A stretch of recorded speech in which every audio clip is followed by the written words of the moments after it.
Suite à la demande de quelques-uns des étudiants parmi vous, voici un résumé que j'ai appelé en anglais Quick and Dirty on Request sur les risques, assurance et prévoyance. Alors, ceci représente un résumé et une survue et un petit peu ça relie un petit peu les sujets de assurance et prévoyance. Alors, avant l'apparition des premières assurances au Moyen Âge, la couverture des risques, surtout des choses, se faisait soit par le sabre ou un peu plus tard par le pistolet, ou bien il s'agissait de risques élémentaires que l'on essayait de minimaliser par des offrandes aux dieux pour, par exemple, inciter les dieux à une bonne récolte. En Suisse, l'apparition des premières assurances se fait suite à des coopératives agricoles, et tout dans le principe de l'union fait la force. Vous vous souvenez de la partie 1 des assurances, on a parlé du principe de solidarité. Et c'était surtout pour se protéger des risques des récoltes périmés par des pluies, par des inondations, par des tempêtes, etc.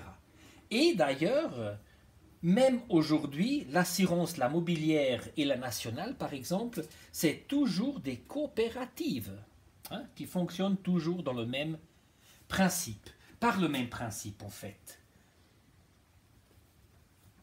Donc, dans l'évolution des assurances et également de l'économie et de la société, il y a eu un développement dans les assurances, comme on a vu dans la première partie, assurance de choses, assurance des personnes et assurance des fortunes.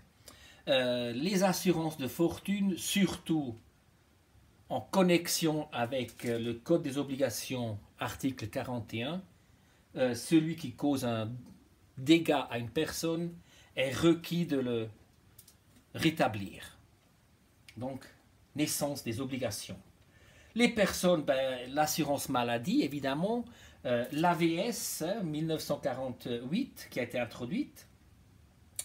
Et si on parle des choses, surtout les assurances mobilières ou ménages. Et la prévoyance, autrefois, c'était tout simplement plein d'enfants. Des familles avec 5, 6, 8, 9, même 10 enfants. C'était normal. Et c'était un contrat de génération dans la famille qui prévoyait que dans un ménage, il y avait 3 générations, donc les grands-parents, les parents et les enfants, tous sous le même toit. Et d'ailleurs, la famille, c'est l'entité la plus petite sociale d'une société. Je me répète, l'évolution économique et de la société a amené à l'introduction de l'AVS ou du premier pilier en 1948 et en 1984, le deuxième pilier, donc la prévoyance professionnelle où la caisse des pensions a été introduite. Entre-temps, nous nous trouvons en 2020 et la société a beaucoup changé. C'est d'un côté de moins en moins de production qui a lieu en Suisse, de plus en plus dans le secteur tertiaire, on est devenu une société de consommation, et la constitution de la pyramide des âges entre 1948 et 84 a beaucoup changé aussi. Ce contrat entre les générations qui menait aussi à la paix sociale est de plus en plus mis en question parce que vous vous souvenez dans la partie 2 de la présentation assurance, risque, prévoyance, je vous ai démontré la pyramide des âges qui a été complètement inversée. Et au premier pilier, ou dans le premier pilier, en 1948, il y avait encore 6 contribuables qui payaient pour un retraité.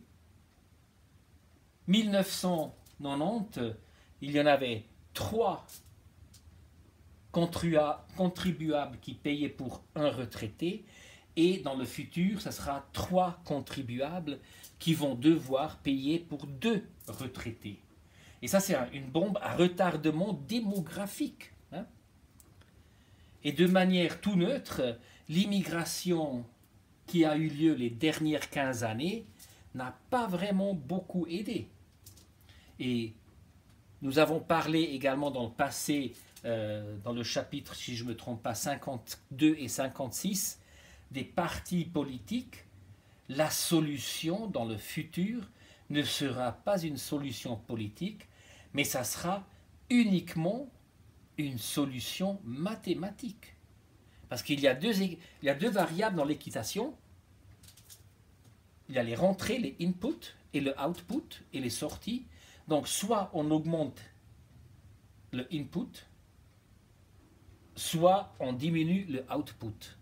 Et diminuer le output, ça veut dire diminuer, réduire les rentes, et augmenter le input, c'est soit augmenter les pourcentages de cotisation, ou bien dans la même catégorie, augmenter les inputs.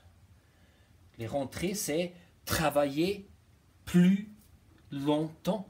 Ça veut dire, je crois que peut-être même ma génération sera de la manière que je ne partirai pas à la retraite à 65 ans, mais peut-être à 70 ans. À 70 ans. Voilà, ceci était un résumé quick and dirty on request. J'espère que cela ait aidé pour vous donner un petit peu une survue et une connexion un petit peu interconnectante. Et je vous remercie de votre attention.